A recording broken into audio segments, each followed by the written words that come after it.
वक़्तु मां लाड़काणे शहर जे रेशम गीचे में बीठो आहियां। हाणे हिन वक़्तु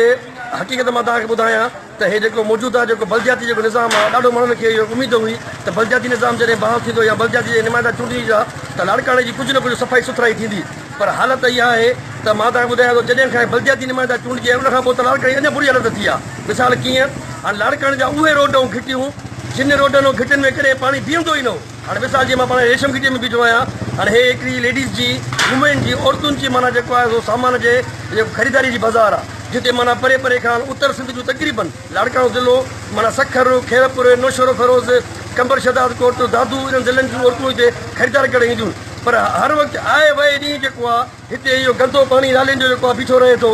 जेको आहे उनजे करे जेको आहे वॾी तकलीफ़ में इलाइक़ो गुज़ारे थो। उनजे करे जेको आहे मां त हिकिड़ो त इहो ठीकु आहे उनजा ज़िम्मेवार जेके आहिनि बाबा मेयर आहे जेको आहे ॿियो लाड़काणे जेका